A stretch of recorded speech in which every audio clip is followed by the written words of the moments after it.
Hi guys, आज हम लोग देखेंगे सैलरी वर्कर के बारे में और सैलरी प्रोसेस के बारे में। ये दोनों चीज़ें आज हम लोग देखेंगे। आपने मेरा पिछला 2 वीडियो ज़रूर से देखा होगा। इससे मुझे उम्मीद है, जिससे मैंने बताया था कि सैलरी क्या होता है, सैलरी किस तरीके से काम करता है। फिर एक और वीडियो बनाया था जिसमें मैंने बताया था कि मैसेज ब्रोकर क्या होता है, मैसेज ब्रोकर क्या हमें देता है। ये सब मैं बता चुका हूँ ऑलरेडी। आज बारी है सैलरी वर्कर और सैलरी प्रोसेस जो यहाँ पर क्रिएट होकर आपको दिख रहा है, प्रोसेस 1, प्रोसेस 2, प्रोसेस 3, इसके बारे में जानने की और थोड़ी सी डिटेल में जानने की। इससे पहले कि हम लोग उसमें जाएँ, मैं चाहता हूँ कि आप मेरे चैनल पे जाइए और प्लेलिस्ट ज़रूर फॉलो कीजिए। प्लेलिस्ट का टैब में जाना है और यहाँ से देखिए मैंने यहाँ पर एक प्लेलिस्ट बना कर दिया है, जेंगो सैलरी। तो आप इस प्लेलिस्ट को जरूर फॉलो कीजिएगा। जब अब तक आप देखेंगे वहाँ यहाँ पर आपको कुछ वीडियोस और मिल जाएंगे, तो जरूर प्लेलिस्ट फॉलो कीजिए, वरना आपको समझ में नहीं आएगा ठीक तरीके से अगर शुरू से फॉलो नहीं करेंगे तो।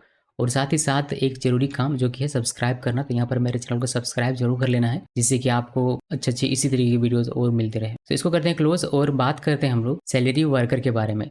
तो सैलरी वर्कर क्या होता है? इन salary a worker is a process that performs the actual execution of task. तो सैलरी वर्कर एक प्रोसेस ही है जो कि एक्चुअल एग्जीक्यूशन ऑफ टास्क को परफॉर्म करता है। It is one of the core component of the salary distributed task Q system. तो जो डिस्ट्रीब्यूटेड टास्क क्यू सिस्टम है सैलरी का, उसका एक कोर कंपोनेंट माना जाता है ये salary worker. When you इनक्यू a task in Celery, it is sent to the worker process where the task is executed asynchronously in the background. जब कोई टास्क क्यू में आता है तो वह चला जाता है कहाँ पर? वर्कर प्रोसेस के पास, और वहाँ पर इसका एग्जीक्यूशन शुरू होता है, वो भी एसिंक्रोनसली बैकग्राउंड में। Functionalities of Celery worker are task execution. Celery worker task execution कर सकते हैं। कॉन्करेंसी इसमें आपको मिलती है। Dynamic scaling, task acknowledgement, result handling, task priority and error reporting. When you start a Celery worker process, it continuously listen to the message broker for incoming task. जैसे ही हमारा सैलरी वर्कर स्टार्ट होता है, फिर salary worker process हमारा शुरू होता है, वैसे ही ये क्या करता है? ये मैसेज ब्रोकर को सुनना शुरू कर देता है। कॉन्टिन्यूसली उसको सुनता रहता है फॉर इनकमिंग टास्क। जो भी इनकमिंग टास्क आते हैं उसमें क्यू होते हैं, उनको सुनना शुरू कर देता है। As soon as a task is include in the message broker queue, the worker picks up the task and executes it. जैसे ही टास्क मैसेज ब्रोकर में आता है, वैसे ही सैलरी वर्कर क्या करता है? उसको पिक कर लेता है और उसको किसी प्रोसेस को देकर उसको एग्जीक्यूट करना शुरू कर देता है। The process is repeated as long as the worker is running. तो जब तक वर्कर रन करेगा तब तक वह मैसेज ब्रोकर पर नजरें जमाए रखेगा, और जैसे ही मैसेज ब्रोकर पे कोई टास्क क्यू होकर आता है, यानी कि कोई टास्क आता है, तो वो उसको पिक करेगा, किसी प्रोसेस को देगा और उसका एग्जीक्यूशन शुरू कर देगा। इसको स्टार्ट करने के लिए, यानी कि सैलरी वर्कर को स्टार्ट करने के लिए हम लोग कमांड एक रन करते हैं, जो कि है सैलरी डैश ए कैपिटल में, फिर प्रोजेक्ट का नाम लिखना होता है, फिर वर्कर लिखते हैं, फिर डैश एल लिखना है। ये लॉग लेवल डिफाइन करता है, इसलिए डैश एल लिखना है। फिर इन्फो यहाँ लॉग लेवल है हमारा, ताकि लॉग हमें दिखे कि हमारा कोई अगर कोई एरर वगैरह है तो वो आपको टर्मिनल में ही दिख जाएगा। It is use to start worker process for testing and development. तो ये टेस्टिंग और डेवलपमेंट के लिए ये तरीका है। बाकी प्रोडक्शन में जब आप जाएंगे तो वहाँ पर डीमन के थ्रू स्टार्ट करने के बैकग्राउंड में ये रन करता रहना चाहिए, ये वाला जो कमांड है वो, तो उसमें अलग तरीका है। लेकिन टेस्टिंग और डेवलपमेंट क्योंकि हम लोग अभी देखेंगे तो ये उसके लिए काफ़ी, और हमें इसमें समझ में आ जाएगा, चीज़ें हमें दिख जाएंगी। बाकी मैं बता दूं कि प्रोडक्शन में अलग तरीके से इसको रन करना होता है। अब इसमें कुछ चीज़ें आपको कंफ्यूज करेंगे कि हम लोग सैलरी वर्कर देख रहे हैं ये वाला, फिर सैलरी वर्कर प्रोसेस देख रहे हैं। तो दोनों काफ़ी सिमिलर है, बिकॉज सैलरी वर्कर भी एक तरीके का प्रोसेस ही है और सैलरी वर्कर प्रोसेस भी क्रिएट करता है। तो देखते हैं सैलरी वर्कर प्रोसेस। अब थोड़ा सा specifically, a worker process in the context of Celery refers to an independent and concurrent process that executes task asynchronously. तो जो हमारे प्रोसेस होते हैं, जो सैलरी वर्कर प्रोसेस होते हैं, वो इंडिपेंडेंट होते हैं और कॉन्करेंट प्रोसेस होते हैं, जो कि टास्क को, जो कि मैसेज ब्रोकर के पास जो टास्क होता है उसको लाकर और एग्जीक्यूट करते हैं asynchronously. When you start a Celery worker, जब सैलरी वर्कर को स्टार्ट किया जाता है, जो मैंने आपको कमांड बताया हुआ अभी कुछ देर पहले आपने देखा था कमांड हमारा।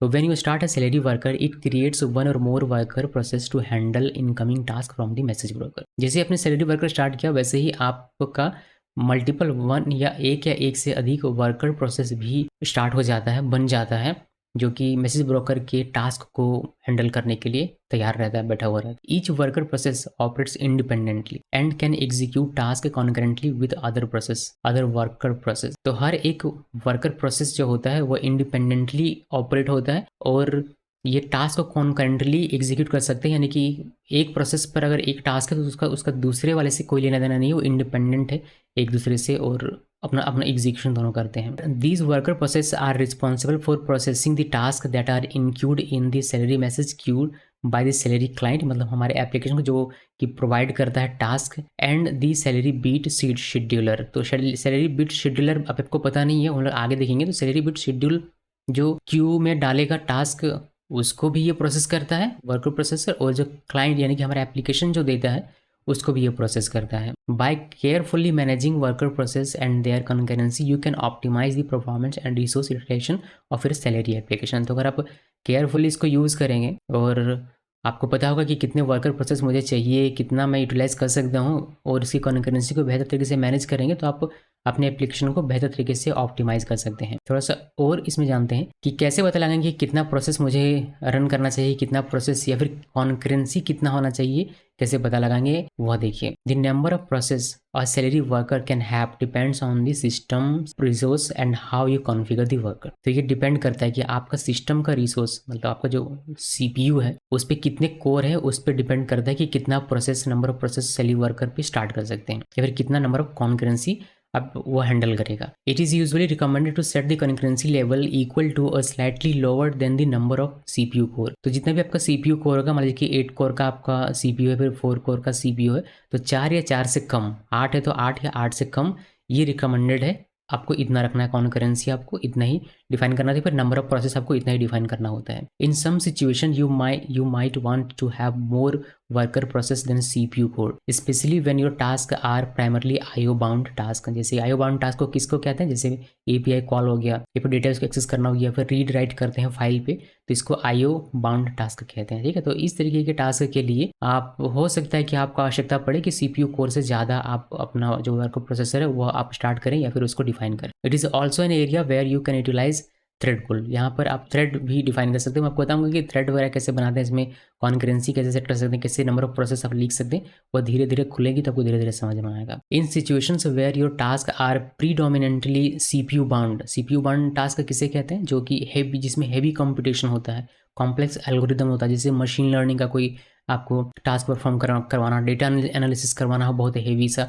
तो उस तरीके के काम जो होता है वो CPU बाउंड का काम कहलाता है। It is generally more meaningful to have equal or fewer worker process than the number of CPU core. तो अगर आपको हेवी टास्क करना है, कोई हेवी कंप्यूटेशन करना है, कोई कॉम्प्लेक्स एल्गोरिदम आपको रन करवाना है बैकग्राउंड में, जहाँ पर आप सैलरी का यूज़ कर रहे हैं, तो वहाँ पर उस टास्क को तो CPU बाउंड कहते हैं। प्लीज इतना क्लियर रखिए।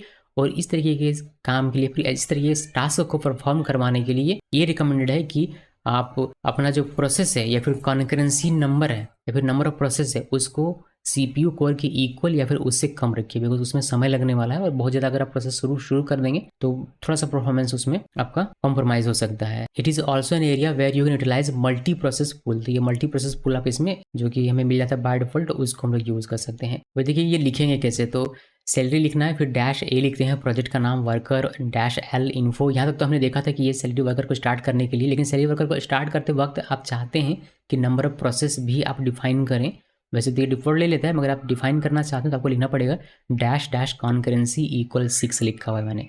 तो अगर मेरा 8 कोर है मेरे CPU पे तो मैं 6 दे सकता हूँ, 8 या 8 से कम दे सकता हूँ। नॉर्मली ज़्यादा देने से कोई फ़ायदा नहीं होता है, तो हम लोग कोर जितना हमारा होता है उतना या उससे कम ही रखते हैं, जो नंबर ऑफ प्रोसेस होता है वो। ये नॉर्मल डेफिनेशन आप ध्यान में रखिए, ज़्यादा कॉम्प्लिकेटेड उसको बनाने की आवश्यकता है नहीं, ठीक है। The dash concurrency option allow you to specify the number of worker process or threads that should run concurrently to process task.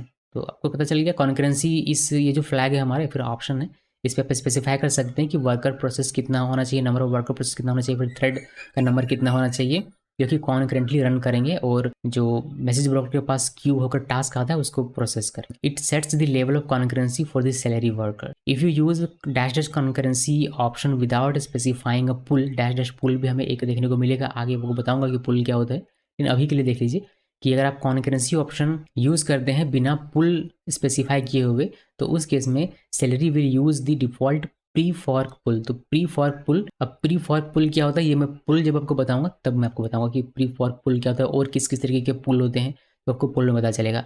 फिलहाल के लिए यहाँ से आपको क्या लेना है, यहाँ से आपको ये लेना है कि वर्कर प्रोसेस, सैलरी वर्कर क्या होता है, सैलरी वर्कर प्रोसेस क्या होता है, और नंबर ऑफ प्रोसेस या फिर नंबर ऑफ कॉन्करेंसी प्रोसेस आप किस तरीके से डिफाइन कर सकते हैं और इसका मीनिंग क्या होता है, इतना दिमाग में रखिए। बाकी पुल हम लोग देखेंगे नेक्स्ट वीडियो में। अभी इसके लिए इतना ही रखता हूँ। मेरे चैनल को सब्सक्राइब नहीं कर, सब्सक्राइब कर लेना है। इस वीडियो को देखने के लिए आप सबका बहुत बहुत धन्यवाद।